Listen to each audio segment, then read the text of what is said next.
Praise the Lord. கர்த்தருடைய பரிசுத்தமுள்ள நாமம் மகிமைப்படுவதாக. இந்த இணையதளத்தின் வழியாக மீண்டுமாய் உங்கள் யாவரையும் பார்ப்பதில் மிகுந்த சந்தோஷம் அடைகிறேன். கர்த்தர் நம்மை ஆசீர்வதிப்பாராக, நமக்கு சமாதானம் உண்டாவதாக. இந்த நாள் தியானத்திற்காக எடுத்துக்கொண்ட வேத பகுதி சங்கீதங்களின் புஸ்தகம் 139வது அதிகாரம் 1-2 நான் வாசிக்கிறேன். கர்த்தாவே, நீர் என்னை ஆராய்ந்து அறிந்திருக்கிறீர், என் உட்காருதலையும் எழுந்திருக்குதலையும் அறிந்திருக்கிறீர், என் நினைவுகளை தூரத்திலிருந்து அறிகிறீர். இந்த வசனங்களை வாசிக்கும் பொழுது ஒரு பாடல் என்னுடைய நினைவுக்கு வருகிறது. அதை பாடிவிட்டு நாம் மீண்டுமாய் நம்ம செய்திக்குள்ளாக நம்ம கடந்து போகலாம். என் மன ஆழம் என்ன நீரறிவீர், என் மன விருப்பங்கள் பார்த்து கொள்வீர், என் மன ஆழம் என்ன நீரறிவீர், என் மன விருப்பங்கள் பார்த்து கொள்வீர், ஊழிய பாதைகளில் உடன் வருவீர், சோர்ந்திடும் நேரங்களில் பலன் தருவீர், ஊழிய பாதைகளில் உடன் வருவீர், சோர்ந்திடும் நேரங்களில் பலன் தருவீர். துதி உமக்கே, கணம் உமக்கே, புகழும் மேன்மையும் ஒருவருக்கே. துதி உமக்கே, கணம் உமக்கே, புகழும் மேன்மையும் ஒருவருக்கே. ஆமென்.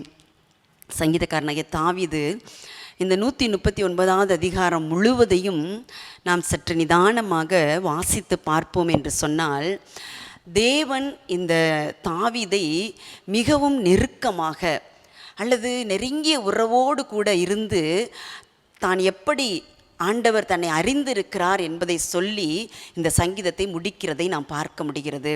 நான் முதலாவது வாசித்த அந்த வசனம், கர்த்தாவே, நீர் என்னை ஆராய்ந்து அறிந்திருக்கிறீர், என் உட்காருதல், என் எழுந்திருக்குதல், என்னுடைய நடை, உடை, பாவனைகள் எல்லாவற்றையும் என்னுடைய ஆண்டவர் என்னோடு கூட இருந்து என்னை அறிந்து கொண்டிருக்கிறார், என்னை அறிந்திருக்கிறார் என்று சொல்லி சங்கீதக்காரனாகிய தாவீது தன்னுடைய ஒவ்வொரு அடிகளிலும் ஆண்டவர் என்னோடு இருக்கிறார் என்பதை அவர் தெளிவாக சொல்லுகிறதை நாம் இங்கே பார்க்க முடிகிறது. அவருடைய உட்காருதலை அவர் அறிந்திருக்கிறாராம், அவருடைய படுத்திருக்குதலை அவர் அறிந்திருக்கிறாராம், அவர் எங்கே போய் படுக்கை போட்டாலும் நீர் என்னோடு கூட இருக்கிறீர், பூமியின் கடையாந்திரங்களுக்கு சென்றாலும் ஆண்டவரே நீர் என்னோடு கூட இருக்கிறீர், என்னை நடத்துகிறீர், என்னை அறிந்திருக்கிறீர் என்று சொல்லி ஒவ்வொரு வசனத்தையும் நாம் வாசிக்கும் பொழுது தேவன் இந்த தாவீதோடு கூட எப்படி இணைந்திருக்கிறார் என்பதை நாம் நன்றாக தெரிந்து கொள்ள முடிகிறது.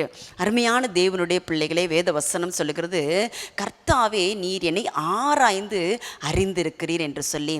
நான் பாடின இந்த பாடல் வரிகள் சொல்லுகிறது, எந்த ஒரு மனிதனும் நம்முடைய உள்ளத்தின் ஆழத்தை அறிந்து கொள்ள முடியாது அல்லது சரியாக அறிந்து கொள்ள முடியாது. ஆனால் நம்முடைய பிதாவாகிய தேவன் நம்முடைய உள்ளத்தின் ஆழங்களை அவர் அறிகிறவராக இருக்கிறார் அல்லது அவர் ஆராய்கிறவராக இருக்கிறார் என்று சொல்லி நாம் திட்டவட்டமாக சொல்ல முடியும். இந்த உலகத்தில் எந்த ஒரு மனிதனும் இன்னொரு மனிதனுடைய உள்ளத்தை தெளிவாக ஆராய முடியாது. ஆனால் நம்முடைய பிதாவாகிய தேவன் மட்டுமே நம்முடைய உள்ளங்களின் ஆழங்களை அவர் அறிகிற ஒரு நல்ல ஒரு தேவனாக, நல்ல ஒரு தகப்பனாகவும் இருக்கிறார். இந்த உலகத்திலே இந்த நாட்களிலே விஞ்ஞானம் பெருகிவிட்டது, தொழில்நுட்பங்கள் பெருகிவிட்டது. இப்படிப்பட்ட இந்த நாட்களில் அநேக ஆராய்ச்சிகள் இந்த உலகத்திலே நடந்து கொண்டிருக்கிறது. ஏன், இந்த கொரோனாவை கூட ஒழிப்பதற்கு என்னென்னவோ ஆராய்ச்சிகளை செய்து கொண்டுதான் இருக்கிறார்கள். ஆனாலும் இந்த கொரோனா இன்னும் ஒரு முடிவுக்கு வந்த பாடில்லை. இதுதான் மனிதனுடைய நிலையாக இருக்கிறது. ஜப்பான் நாட்டில் சாண்டோரி என்ற நிறுவனமானது 20 வருடங்களாக ஒரு ஆராய்ச்சி அது செய்கிறது.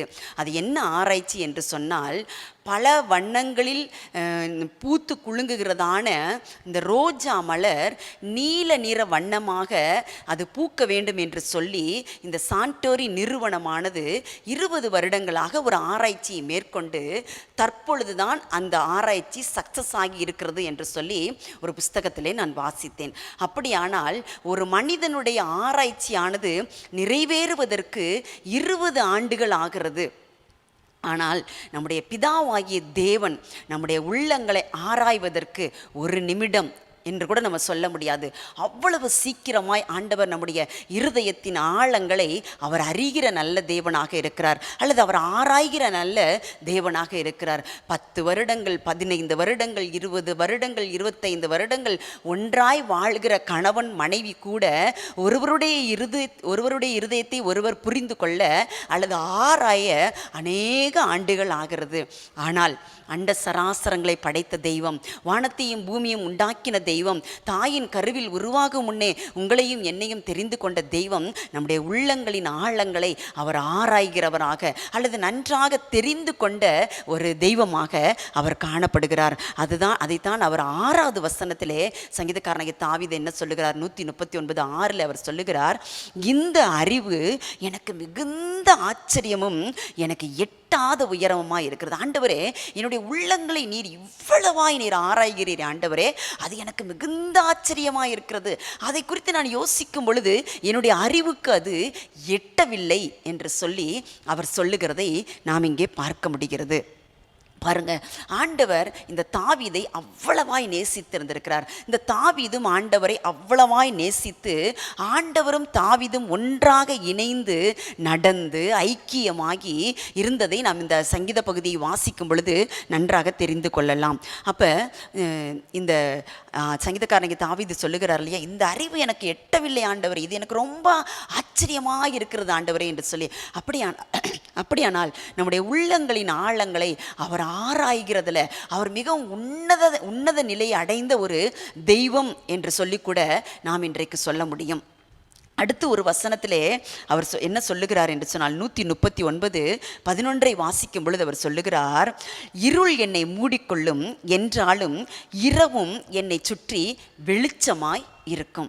ஆமாண்டவரை, இப்படிப்பட்ட பாதைகளில் நான் நடந்து வருகிறேன், எங்கு போனாலும் நீர் என்னோடு கூட இருக்கிறீர், என்னை நடத்துகிறீர் என்று சொல்லி சொன்ன தாவீது அப்போ 11வது வசனத்தில் சொல்லுகிறார், இருள் என்னை மூடிக்கொள்ளும் என்றாலும் இரவும் என்னை சுற்றி வெளிச்சமாயிருக்கும். இதற்கு காரணம் என்ன என்று சொல்லி நான் சற்று அதை ஆராய்ந்து பார்க்கும் பொழுது, ஆண்டவர் தாவீதோடு கூட இருந்தபடியினாலே, தாவீது ஆண்டவரோடு கூட இருந்தபடியினாலே, இவர்கள் இருவருக்கும் இடையே இருந்த அந்த ஐக்கியமானது மிகவும் நெருக்கமாய் இருந்தபடியினாலே தாவீது சொல்லுகிறார், இரவும் என்னை சுற்றி எப்படி இருக்குமா, வெளிச்சமாய் இருக்கும் என்று சொல்லி.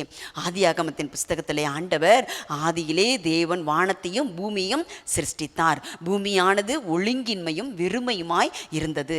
தேவ ஆவியானவர் ஜலத்தின் மேல் அசைவாடி கொண்டிருந்தார். தேவன் வெளிச்சம் உண்டாக கடவுது என்று சொன்னார், வெளிச்சம் உண்டாயிற்று.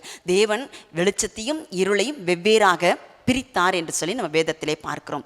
அப்படியானால் இந்த தாவீது சொல்லுகிறார் இல்லையா, இரவும் என்னை சுற்றி எப்படி இருக்குமா, வெளிச்சமாயிருக்கும். அப்படியானால் இருளுக்குள் அல்லது இரவுக்குள் நான் வாழ்ந்தாலும், என்னுடைய வாழ்க்கை இருளாய் இருந்தாலும், தேவனாகிய கர்த்தர் என்னுடைய ஆண்டவர் என்னோடு கூட இருக்கும் பொழுது அந்த இரவு என்னுடைய வாழ்க்கையிலே வெளிச்சமாய் இருக்கும் என்று சொல்லி சொல்லுகிறார். ரொம்ப ஒரு அழகாக இந்த சங்கீதத்தை அவர் நன்றாய் உணர்ந்து அந்த ஆண்டவரோடு ஐக்கியப்பட்டு அந்த உணர்வு பூர்வமாக இந்த சங்கீதத்தை அவர் எழுதுகிறதை நாம் இங்கே பார்க்க முடிகிறது. இதை கேட்டுக்கொண்டிருக்கிற அருமையான தேவனுடைய பிள்ளைகளே, நம்முடைய வாழ்க்கையிலும் கூட அநேக இருள்களை நாம் கடந்து கொண்டு தான் வருகிறோம்.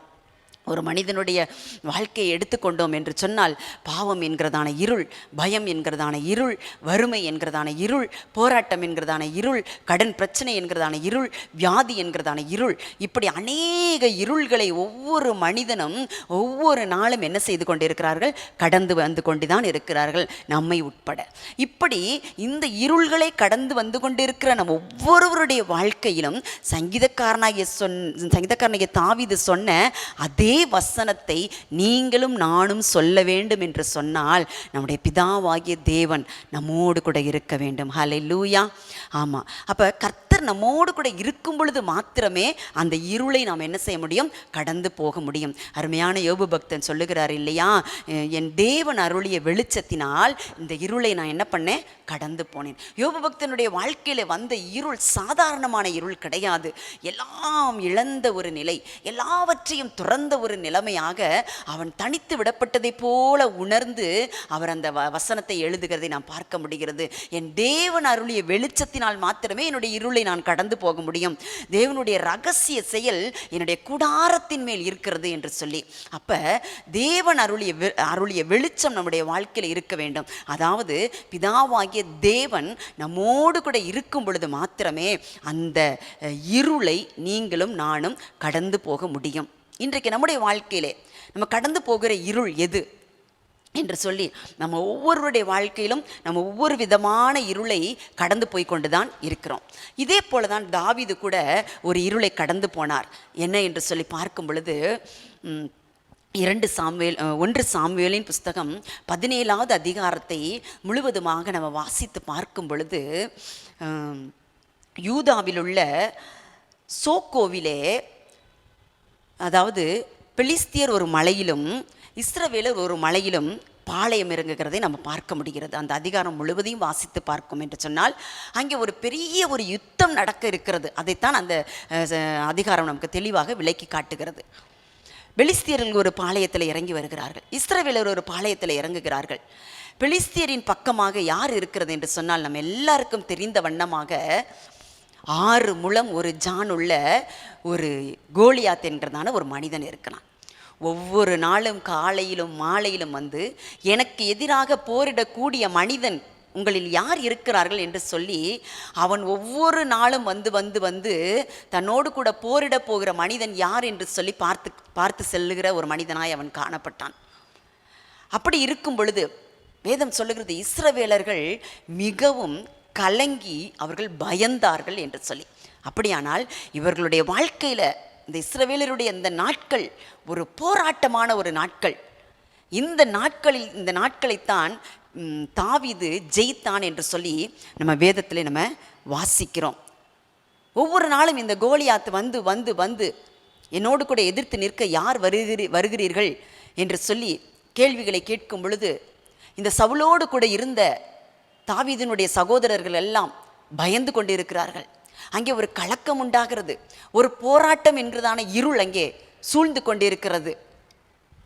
இப்படிப்பட்ட தருணத்தில் தான் தாவீதினுடைய தகப்பன் தன்னுடைய சகோதரர்களைப் போய் நீ விசாரித்து வர வேண்டும் என்று சொல்லி இந்த சகோதரர் இருக்கிறதான அந்த இடத்திற்கு இந்த தாவீதை அனுப்பி வைக்கிறதை நம்ம வேதத்தை வாசிக்கும் பொழுது நன்றாக தெரிந்து கொள்ள முடியும்.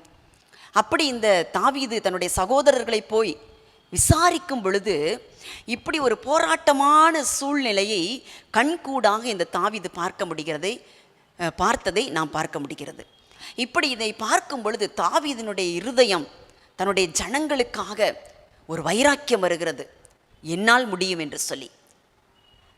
இந்த சம்பவத்திற்கும் இந்த தாவீதுக்கும் எந்த விதமான சம்பந்தமும் இல்லாததை போல் இருந்தாலும் கூட தேவன் தாவீதோடு கூட இருந்தபடியினாலே, அது மாத்திரமல்ல தாவீதின் மேல் ஆண்டவர் தன்னுடைய திட்டத்தை வைத்திருந்தபடியினாலே அவன் அந்த இடத்திற்கு கடந்து போகிறதை நம்ம பார்க்க முடிகிறது. கடந்து போவது மாத்திரமல்ல, அங்கே போய் இவன் சவுல் இடத்துல சொல்லுகிறான், என்னால் முடியுமே, நான் சிங்கத்தையும் கரடியையும் கிழித்து போட்ட என்னால், கொன்று போட்ட என்னால் இந்த விருத்த சேதனம் இல்லாத பெலிஸ்தியன் எம்மாத்திரம் அப்படி என்று சொல்லி இந்த தாவீதுக்குள் இருந்த ஒரு வைராக்கியம், அவனுடைய அந்த போராட்டமான இருள் என்கிறதான அந்த சூழ்நிலையிலே இந்த தாவீது கோலியாத்தோடு கூட ஏலா பள்ளத்தாக்கிலே போய் போரிடுகிறதை நம்ம இங்கே பார்க்க முடிகிறது. அவன் எவ்வளோ உயரமான ஒரு மனிதனாக இருந்தாலும் சரி, தாவீது சொல்லுகிறார், நீ நிந்தித்த இஸ்ரவேலின் இராணுவங்களின் தெய்வத்தினுடைய நாமத்தினாலே நான் வருகிறேன், நீயோ ஈட்டியோடும் பட்டயத்தோடும் வருகிறாய் என்று சொல்லி இயேசு என்கிறதான அந்த நாமத்தை அவன் அங்கே உச்சரித்தபடியினாலே அவனுடைய அந்த ஒரு கூழாங்கல்லிலேயே அந்த கோலியாத் என்பவன் கீழே விழுந்து மடங்கடிக்கப்பட்டவனாய் அவன் மரித்து போனதை நம்ம பார்க்க முடிகிறது. வேதம் சொல்லுகிறது, பெலிஸ்தியனுடைய தலை தாவீதின் கையில் இருந்தது, 17வது அதிகாரம் 57வது வசனத்தில் பெலிஸ்தியனுடைய தலை தாவீதின் கையில் இருந்தது. 47வது வசனத்தில் சொல்கிறது யுத்தம் கர்த்தருடையது என்று சொல்லி. அருமையான தேவனுடைய பிள்ளைகளே, இந்த இடத்தில் போராட்டம் என்கிறதான இந்த இருளை மேற்கொள்ளும்படியாக கர்த்தர் தாவீதை தெரிந்து கொண்டார்.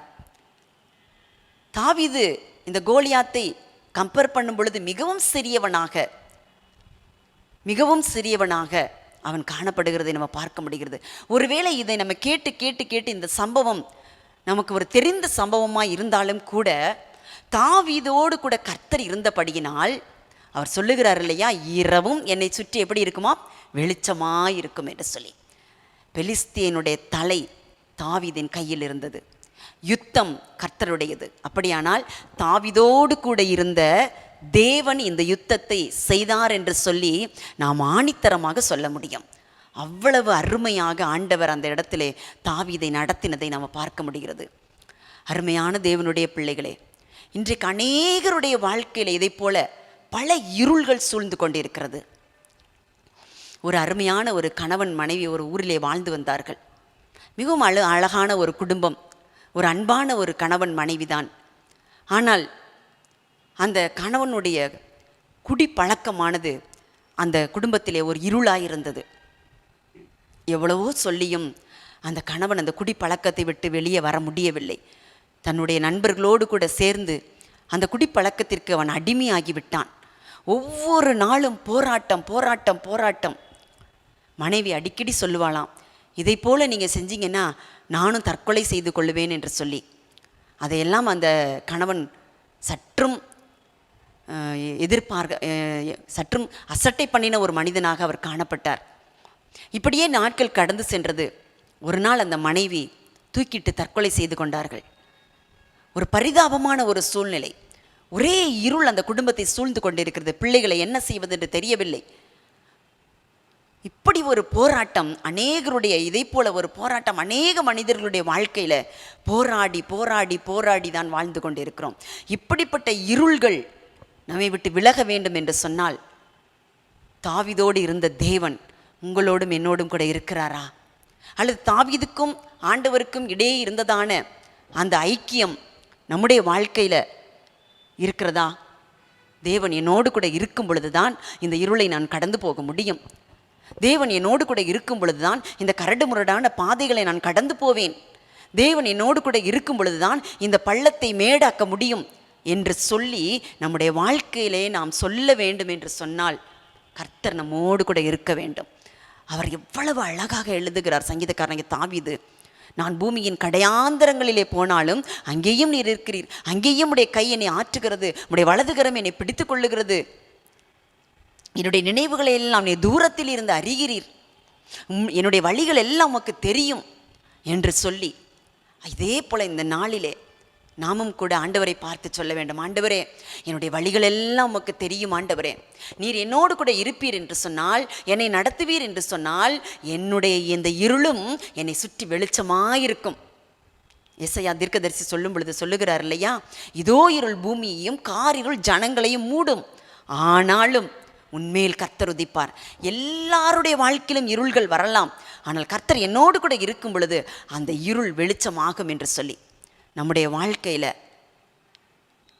நம்முடைய போராட்டங்கள், நம்முடைய யுத்தங்கள், இவைகளிலெல்லாம் கர்த்தர் நம்மோடு கூட இருப்பார் என்று சொன்னால், ஏலா பள்ளத்தாக்கிலே தாவீதோடு கூட இருந்து யுத்தம் கர்த்தருடையது என்று சொன்ன வேத வசனத்தின்படியாக இந்த யுத்தத்தை கர்த்தர் தான் நடத்தினார் என்று சொல்லி நாம் தைரியமாய் சொல்ல முடியும். இந்த வசனத்தை வாசிக்கும் பொழுது இப்படி நம்முடைய வாழ்க்கையிலும் கூட நம்முடைய யுத்தங்களை கர்த்தருடைய கரத்தில் அவர் எடுத்துக்கொள்ள வேண்டும் என்று சொன்னால், அல்லது நமக்கு விரோதமாய் எழும்புகிற எல்லா காரியங்களையும் முறியடித்து போட வேண்டும் என்று சொன்னால், கர்த்தர் உங்களோடும் என்னோடும் கூட இருக்க வேண்டும். அதற்கு நீங்களும் நானும் அவரோடு கூட ஐக்கியப்பட வேண்டும். அவ்வளவு நெருக்கமான ஒரு ஐக்கியத்தோடு கூட தாவீது வாழ்ந்து வந்ததை நாம் இங்கே பார்க்க முடிகிறது. இருள் நம்முடைய வாழ்க்கையில் கண்டிப்பாக வெளிச்சமாகும். இந்த போராட்டம் என்கிறதான இருள் நம்முடைய வாழ்க்கையில் கண்டிப்பாக வெளிச்சமாகும். கடன் பிரச்சனை, வியாதி, சாபங்கள், பாவங்கள் எல்லா இருள்களையும் நீக்கும்படியாக அவர் இந்த உலகத்தில் அவர் வெளிச்சமாய் வந்தார் என்று சொல்லி வேதம் சொல்லுகிறது. நம்ம சொல்ல முடியுமா, ஆண்டவரே என்னை சுற்றி இப்படிப்பட்ட போராட்டங்கள் இருக்கிறது உண்மைதான், போராட்டங்களின் வழியாக நான் கடந்து வருவது உண்மைதான், ஆனால் இதற்கு நடுவிலும் நீர் என்னுடைய வாழ்க்கையிலே வெளிச்சமாய் இருப்பீர் ஆண்டவரே என்று சொல்லி நாம் தைரியமாய் சொல்லுகிறவர்களாக நம்ம காணப்பட வேண்டும். இந்த போராட்டம் என்கிறதான இந்த இருளை தாவீது கடந்து வந்தான். அடுத்து ஒரு இருள் தாவீதினுடைய வாழ்க்கையில் வந்தது. ஆண்டவரோடு கூட இவ்வளவு ஐக்கியமாக இருந்த தாவீதை ஆண்டவர் சொல்லுகிறார், நீ என்னுடைய இருதயத்துக்கு ஏற்றவன் என்று சொல்லி. இந்த உலகத்தில் கணவன் மனைவி ஒருவர் இருதயத்தில் ஒருவர் இடம் பிடிக்க அநேக போராட்டங்களை போராட வேண்டியது இருக்கிறது. என்னதான் அவருக்கு விருப்பமானதை சமைச்சு கொடுத்தாலும், என்னதான் அழகான சாரி எடுத்து கொடுத்தாலும் அந்த அம்மாவுக்கு என்னதில்லை, திருப்தியே இருக்காது. இன்னத்தை எடுத்து கொடுத்தாரு, இன்னத்தை சமைச்சு கொடுத்தா, இப்படி தான் மனிதனுடைய வாழ்க்கை. ஆனால் ஆண்டவருடைய இருதயத்தில் இந்த தாவீது இடம் பிடிக்க வேண்டும் என்று சொன்னால் எவ்வளவு ஒரு அருமையான ஒரு தாவீதாக அந்த தாவீது விளங்கி இருக்க முடியும். இப்படிப்பட்ட இந்த தாவீதினுடைய வாழ்க்கையில் ஒரு இருள், இன்னொரு இருள் வந்தது. என்ன என்று சொன்னால் அது பாவ இருள். நம்ம எல்லாருக்குமே தெரியும் பாவ இருள். இந்த இந்த வார்த்தையை வாசிக்கும் பொழுது எனக்கு ஒரு பாடல் ஞாபகத்திற்கு வருகிறது. பாவ இருள் என்னை வந்து சூழ்ந்து கொள்கையில் தேவனவர் தீபமாய் என்னை தேற்றினார். பாவ இருள் என்னை வந்து சூழ்ந்து கொள்கையில் தேவனவர் தீபமாய் என்னை தேற்றினார். ஆனந்தம் கொள்ளுவேன் அவரை நான் பாடுவேன் உயிருள்ள நாள் வரையில். அல்லேலூயா ஆனந்தம் கொள்ளுவேன் அவரை நான் பாடுவேன் உயிருள்ள நாள் வரையில். எந்த நாவில் புது பாட்டு எந்தன் இயேசு தருகிறார். அநேக சங்கீதங்களை எழுதின தாவீதுதான் அநேக விதங்களில் ஆண்டவரை ருசித்து ருசித்து ருசித்து அவர் சங்கீதங்களை எழுதுகிறார். ஆண்டவருடைய இந்த வேதம் அவருடைய வாழ்க்கையில் எவ்வளவு அருமையாக இருந்தது. ஆண்டவர் தன்னுடைய வாழ்க்கையில் எவ்வளவு அருமையான தேவனாக இருந்தார். ஆண்டவர் எப்படியெல்லாம் அவரை வழி நடத்தினார், எப்படியெல்லாம் அவரோடு கூட இருந்தார் என்று சொல்லி பாடின இந்த சங்கீதக்காரனாகிய தாவீதுனுடைய வாழ்க்கையில் ஒரு இருள் வந்தது. என்ன இருள்? அது பாவ இருள் என்று சொல்லி நமக்கு தெரியும். இது என்ன பாவ இருள்? 2 சாமுவேலின் புஸ்தகம் 11வது அதிகாரத்திலே நம்ம வாசித்து பார்க்கும் பொழுது தாவீது பத்சேபாலோடு கூட பாவம் செய்கிறதை நாம் இங்கே பார்க்க முடிகிறது. இந்த பாவ இருள்தான் இன்றைக்கு இந்த உலகத்திலே அநேகரை பாதாளத்திற்கு நேராக கொண்டு சென்று கொண்டு இருக்கிறது. அநேக வாலிபர்களை, ஏன் இப்பொழுது சிறு பிள்ளைகளை கூட இந்த பாவ இருள் பாதாளத்திற்கு நேராக கொண்டு சென்று கொண்டிருக்கிறது. இந்த தாவீது தான் செய்த அந்த பாவத்தை, நான் இப்படியெல்லாம் நான் பாவம் செய்து விட்டேன், நான் இப்படியெல்லாம் இந்த பாவத்திற்குள் நான் விழுந்து விட்டேன் என்று சொல்லி ராக தலைவனுக்கு 51வது சங்கீதத்தை அவர் எழுதுகிறதை நாம் அங்கே பார்க்க முடிகிறது. ஆண்டவரே நீர் என்மேல் மிகுந்த கிருபையாயிருக்க வேண்டும் ஆண்டவரே. 1வது வசனத்திலே அவர் எழுதுகிறார், ஆண்டவரே நான் இப்படி பாவம் செய்து விட்டேன் ஆண்டவரே. பாவ உணர்வடைந்து எழுதின சங்கீதம் என்று சொல்லி வேதம் சொல்லுகிறது. ஆண்டவரே உம்முடைய மிகுந்த இரக்கங்களின்படி ஆண்டவரே என்னுடைய மீறுதல்கள் நீங்க என்னை சுத்திகரியும் ஆண்டவரே. என்னுடைய பாவம் எப்பொழுதும் எனக்கு முன்பதாக இருக்கிறது ஆண்டவரே என்று சொல்லி ஒரு பாவ இருளுக்குள் இருந்த அந்த தாவீது அந்த இருளுக்குள் இருந்து இந்த சங்கீதத்தை அவர் எழுதுகிறதை பார்க்க முடிகிறது. தன்னுடைய வாழ்க்கையிலே ஆண்டவர் வெளிச்சமாய் இருக்கிறார், ஆண்டவர் என்னோடு கூட இருந்ததினால்தான் இப்படிப்பட்ட போராட்டங்களை எல்லாம் நான் மேற்கொண்டு வாழ்ந்தேன் என்று சொன்ன அந்த தாவீதினுடைய வாழ்க்கையிலும் ஒரு பாவ இருள் வந்தது. உரியாவின் மனைவியை தன்னுடைய மனைவியாக்கி கொள்ளுகிற ஒரு சம்பவம், எவ்வளவு ஒரு வேதனையான ஒரு சம்பவம். அவன் எருசலேமிலே இருந்து விட்டான் என்று சொல்லி வேதம் சொல்லுகிறது. இதை கேட்டுக்கொண்டிருக்கிற அருமையான தேவனுடைய பிள்ளைகளே, நம்முடைய வாழ்க்கையில் எப்படிப்பட்ட பாவம் நம்மை சூழ்ந்து கொண்டிருக்கிறது? தேவனுக்கு பிரியமில்லாத சில காரியங்கள், தேவனுக்கு பிரியமில்லாத சில ஸ்பாவங்கள், நம்முடைய பெற்றோர் விரும்பாத சில ஸ்பாவங்கள், தேவன் விரும்பாத சில சூழ்நிலைகளை நம்முடைய வாழ்க்கையில அனுமதித்து பாவம் என்கிறதான இருளுக்குள் நாம் மூழ்கி கிடக்கிறோம். இன்றைக்கு இந்த உலகம் அநேக பாவ இருளுக்குள் மூழ்கி கிடக்கிறது. இவர்களை எல்லாம் விடுதலையாக்கும்படியாகத்தான் ஆண்டவர் உங்களையும் என்னையும் தெரிந்து கொண்டார்.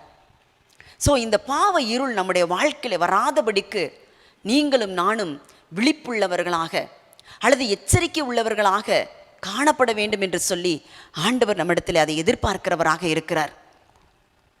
இந்த தாவீதை குறித்து ஆண்டவர் எவ்வளவு துக்கப்பட்டிருப்பார். என்னுடைய இருதயத்துக்கு ஏற்றவன் என்று சொல்லித்தானே நான் உன்னை தெரிந்து கொண்டேன்.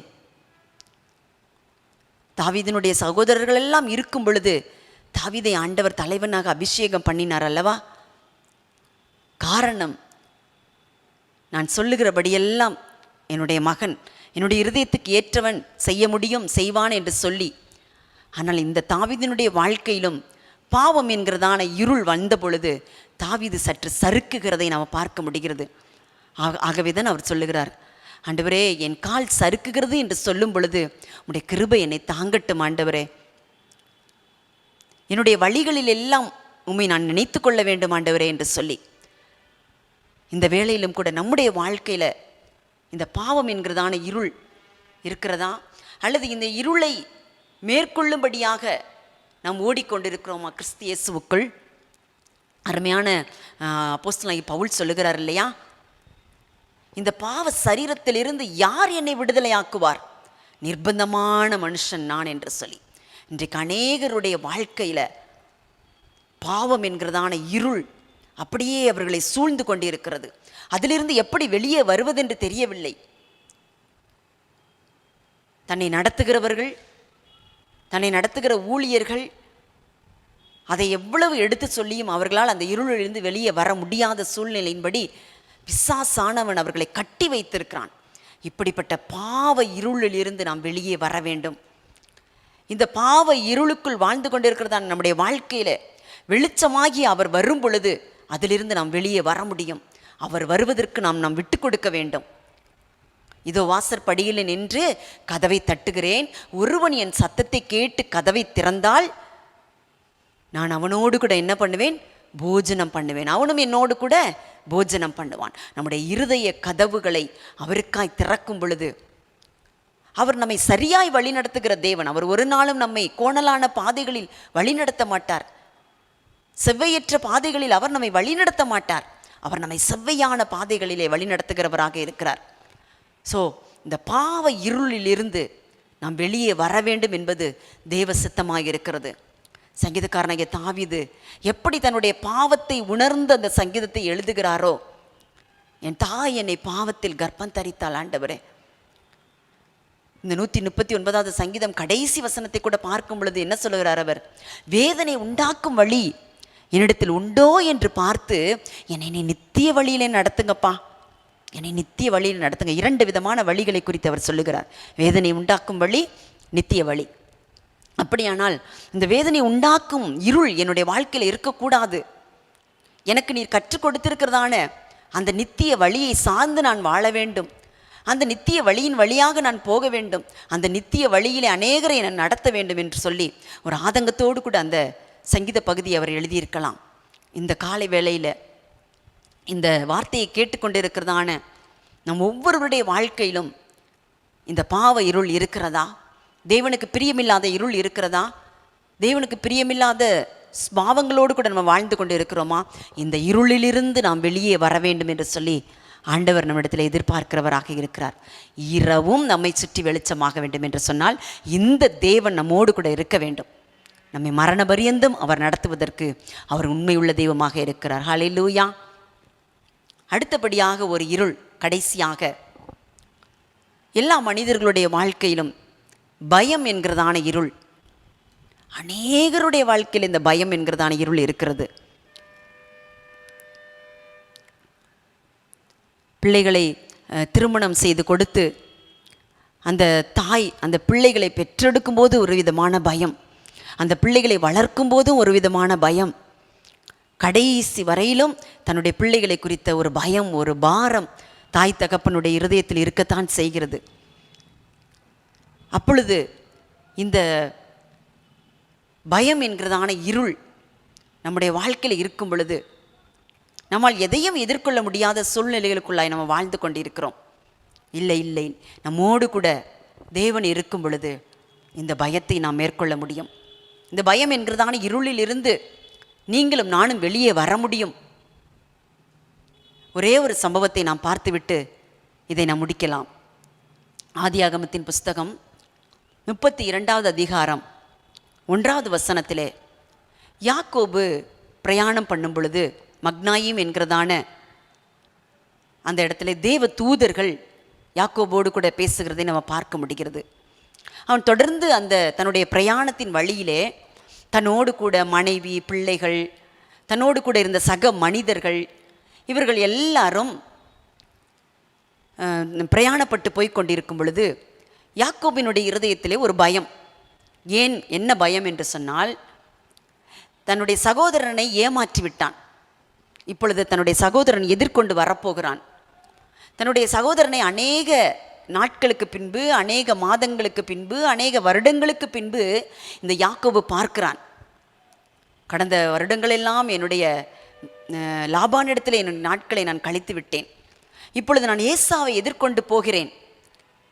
இப்பொழுது இந்த ஏசா என்மேல் விழுந்து எல்லாவற்றையும் முறியடித்து விடுவானோ என்கிறதான ஒரு பயம் இந்த யாக்கோபினுடைய வாழ்க்கையில் வந்தது. யாக்கோபு மிகவும் ஒரு பயத்தோடு கூட தன்னிடத்தில் இருந்ததான எல்லா உடைமைகளையும் சரி பாதியாக அவன் அங்கே பிரிக்கிறதை நம்ம பார்க்க முடிகிறது.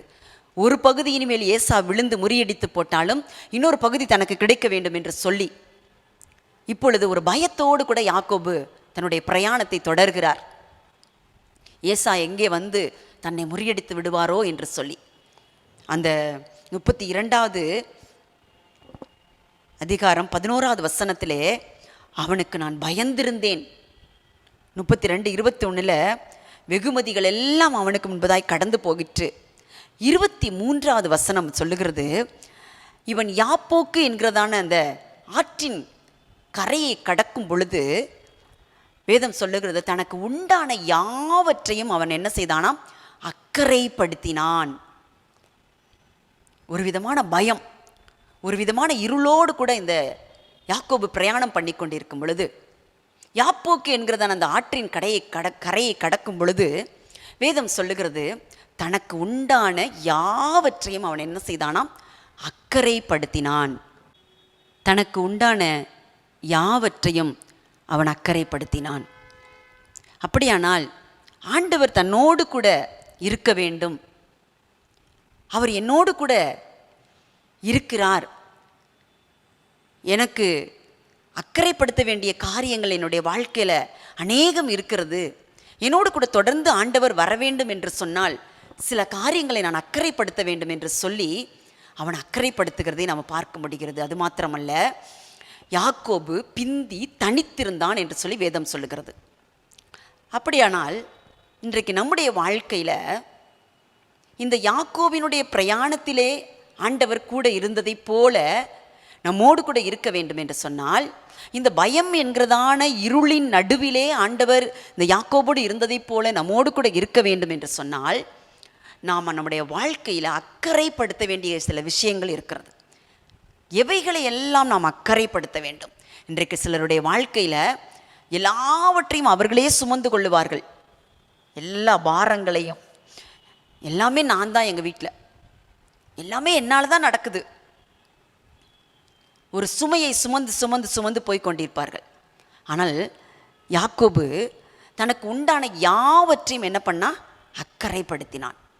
இன்றைக்கு நம்முடைய வாழ்க்கையில் தேவனிடத்தில் கொடுக்க வேண்டியவைகளை அல்லது தேவனிடத்தில் விட்டுவிடுகிற காரியங்களை நாம் விட்டுவிட ஆயத்தம் உள்ளவர்களாக இருக்க வேண்டும். அக்கறைப்படுத்த வேண்டிய காரியங்களை அக்கறைப்படுத்த நம்ம ஆயத்தம் உள்ளவர்களாக இருக்க வேண்டும். வேதம் சொல்லுகிறது, அவன் பிந்தி தனித்திருந்தான். அப்படியானால் அவன் அக்கறைப்படுத்தி விட்டு தனித்த ஒரு மனிதனாக அவன் காணப்பட்டான். இவைகளெல்லாம் என்னுடைய வாழ்க்கையில சமாதானத்தை கொடுக்கவில்லை, இவைகளெல்லாம் என்னுடைய வாழ்க்கையில சந்தோஷத்தை கொடுக்கவில்லை. நான் கடந்து வந்தவைகளெல்லாம் எனக்கு சமாதானம் இல்லை. ஆனால் நான் இப்பொழுது தனித்திருக்கிறேன். எல்லாவற்றையும் அக்கறைப்படுத்திவிட்டு நான் தனித்திருக்கிறேன். இப்பொழுது என்னோடு கூட ஆண்டவர் இருக்கிறார், அவர் என்னை நடத்துவார் என்று சொல்லி யாக்கோபு பிந்தி தனித்திருந்தானாம். அந்த ஆதியாகமத்தின் புஸ்தகம் 32வது அதிகாரத்திலே அந்த வசனங்களை நாம் வாசித்து பார்க்கும் பொழுது, அவர் நான் போகட்டும் பொழுது விடுகிறது என்றார். அதற்கு அவன், நீர் என்னை ஆசீர்வதித்தால் ஒழிய உம்மை போக விடேன் என்றான். உன் பேர் என்ன என்று கேட்டார். யாக்கோபு என்றான். அப்பொழுது அவர், உன் பேர் இனி யாக்கோபு எண்ணப்படாமல் இஸ்ரவேல் என்னப்படும், தேவனோடும் மனிதனோடும் போராடி மேற்கொண்டாயே. என்னை ஆசீர்வதித்தால் ஒழிய, ஆண்டவரே நான் இப்படி ஒரு பயத்தோடு கூட நான் வாழ்ந்து கொண்டிருக்கிறேன், இந்த வாழ்க்கை எனக்கு வேண்டாம். நீர் என்னோடு கூட இருக்கிறீர் அல்லவா, நீர் என்னோடு கூட நடந்து வருகிறீர் அல்லவா, நீர் என்னை ஆசீர்வதிக்க வேண்டும் ஆண்டவரே. இந்த பயம் என்கிறதான இருள் என்னை விட்டு விலக வேண்டும் ஆண்டவரே. என்னுடைய சகோதரன் என்னோடு கூட சமாதானமாக வேண்டும் ஆண்டவரே. என்னுடைய இது எல்லாவற்றை நான் அக்கறைப்படுத்தி விட்டேன் ஆண்டவரே. இப்பொழுது நான் பிந்தி தனித்திருக்கிறேன் ஆண்டவரே, என்னை நீர் ஆசீர்வதிக்க வேண்டும். ஆண்டவர் சொல்கிறார், உன் பேர் இனி யாக்கோபு என்னப்படாமல் இஸ்ரவேல் என்னப்படும். எவ்வளவு ஒரு அருமையான ஒரு ஆண்டவர் ஒரு பெயரை சொல்லுகிறார். ஒரு பெரிய ஒரு தேசமே இந்த நாளிலே அதனால் உண்டாயிருக்கிறது அந்த பேரில். அப்போ இஸ்ரவேல் என்னப்படும் என்று சொல்லுகிறார். இப்போ மனிதனோடும் போராடி மேற்கொண்டாயே என்று சொல்லி இருந்தாலும் கூட யாக்கோபு சொல்லுகிறார், ஆண்டவரே ராம் முழுவதும் அவர் போராடுகிறார். போராடி போராடி போராடி அந்த ஸ்தலத்துக்கு அவர் பெனியேல் என்று சொல்லி அவர் பெயரிட்டாராம். வேதம் அடுத்த வசனத்தை வாசிக்கும் பொழுது, அந்த வசனத்தை வாசிக்கும் பொழுதே நம்முடைய இருதயத்தில் ஒரு சமாதானம் உண்டாகும். அவன் பெனியேலை கடந்து போகையில் சூரியன் உதயமாயிற்று. யாக்கோபினுடைய வாழ்க்கையில் இருந்த இருள் வெளிச்சமாயிற்று, சூரியன் உதயமாயிற்று. அவன் கடந்து வந்த பாதைகளில் எல்லாம் இருள் இருந்தது உண்மைதான். ஆனால் அவன் அக்கறைப்படுத்தினான், அவன் பிந்தி தனித்திருந்தான், அவன் போராடினான். என்னை ஆசீர்வதித்தால் ஒழிய உம்மை நான் போக விடேன் என்று சொன்னான். இப்படி போராடி போராடி போராடி அந்த ஸ்தலத்துக்கு பெனியேல் என்று சொல்லி பெயரிட்டான். தேவனை முகமுகமாய் கண்டேன் என்று சொல்லி. தேவனை முகமுகமாய் நாம் காணும் பொழுது நம்முடைய வாழ்க்கையில் இருக்கிறதான இருள் வெளிச்சமாகும், இருள் வெளிச்சமாகும். அவன் பெனியேலை கடந்து போகையில் சூரியன் உதயமாயிற்று. அவ்வளவுதான். அவனுடைய வாழ்க்கையில் இருந்த அந்த பயம் என்கிறதான இருள் அவனை விட்டு முற்றிலுமாய் விலகி போயிற்று, முற்றிலுமாய் விலகி போயிற்று. இப்பொழுது யாக்கோபுக்கு ஒரு பெரிய ஒரு தைரியம், ஒரு பெரிய ஒரு சமாதானம், ஒரு பெரிய ஒரு சந்தோஷம். ஏசா எதிர்கொண்டு வந்து யாக்கோபை கட்டி அணைத்து அவன் முத்தமிடுகிறான். அங்கே அவர்களுக்குள் இருந்ததான அந்த சகோதர சிநேகிதம் வெளிப்படுகிறதை நம்ம பார்க்க முடிகிறது. இதை கேட்டுக்கொண்டிருக்கிற அருமையான தேவனுடைய பிள்ளைகளே, நம்முடைய வாழ்க்கையிலும் கூட இந்த பயம் என்கிறதான இருள், இந்த எக்ஸாம் வருகிறது, நான் எப்படி இதை எழுத போகிறேன், எப்படி எனக்கு இந்த காலேஜில் சீட் கிடைக்க போகுது, எங்கே எனக்கு கிடைக்கும், நான் எப்படி இந்த காரியத்தை நான் ஃபேஸ் பண்ணுவேன், என்னுடைய ஃப்யூச்சர் எப்படி இருக்க போகுது, இப்படியெல்லாம் சொல்லி பிள்ளைகளுக்குள்ளாக இன்றைக்கு அநேக பயம் நிறைந்த ஒரு வாழ்க்கை. இந்த வாழ்க்கையை நீங்களும் நானும் கடந்து போக வேண்டும் என்று சொன்னால் அக்கறைப்படுத்தி பிந்தி தனித்திருந்து தேவனோடு கூட போராடி அந்த இருளை நாம் மேற்கொள்ள வேண்டும். சூரியன் எப்படி யாக்கோபுடைய வாழ்க்கையில் உதயமாயிற்றோ அதே போல் உங்களுடைய என்னுடைய வாழ்க்கையில் அது வெளிச்சமாய் மாறும் என்று சொல்லி அவருடைய நாமத்தினால் நான் விசுவாசிக்கிறேன். போராட்டம் என்கிறதான இருளை நாம் மேற்கொள்ள வேண்டும். பாவம் என்கிறதான இருளை நாம் மேற்கொள்ள வேண்டும். பயம் என்கிறதான இருளை நாம் மேற்கொள்ள வேண்டும். இவையெல்லாம் மேற்கொள்ள வேண்டும் என்று சொன்னால் பிதாவாகிய தேவன் உங்களோடும் என்னோடு கூட இருக்க வேண்டும். அவர் என்னோடு கூட இருக்கிறார். அவர் அநேக வாக்குத்தத்தங்களை நமக்கு கொடுத்திருக்கிறார் இல்லையா? நான் உன்னை விட்டு விலகுவதில்லை, உன்னை கைவிடுவதில்லை என்று சொல்லி இப்படிப்பட்ட வாக்குத்தத்தங்களை நாம் சுதந்திரித்து கொள்ளுவதற்கு அல்லது இந்த இருளை கடந்து போவதற்கு அவர் நம்மோடு கூட இருக்க வேண்டும். இதைத்தான் சங்கீதக்காரனாகிய தாவீது சொல்லுகிறார், தேவரே நீர் என்னோடு கூட இருக்கிறீர் ஆண்டவரே, உமது கோலும் உம்முடைய தடியும் என்னை தேற்றும் ஆண்டவரே, நீர் என்னோடு இருக்கும் பொழுது நான் எல்லாவற்றையும் மேற்கொள்ளுவேன் என்று சொல்லி மிகவும் அழகாக சொல்லுகிறதை நாம் பார்க்க முடிகிறது. அருமையான தேவனுடைய பிள்ளைகளை, இன்றைக்கு உங்களுடைய வாழ்க்கையில் ஏற்பட்டிருக்கிறதான இந்த இருளை தேவன் வெளிச்சமாக்க அவர் உண்மை உள்ளவராக இருக்கிறார். நிச்சயமாய் உங்களுடைய இருள் வெளிச்சமாகும். கர்த்தர் நம்மை ஆசீர்வதிப்பாராக. அப்படியே நம்ம கண்களை மூடி நம்ம ஜெபிக்கலாமா?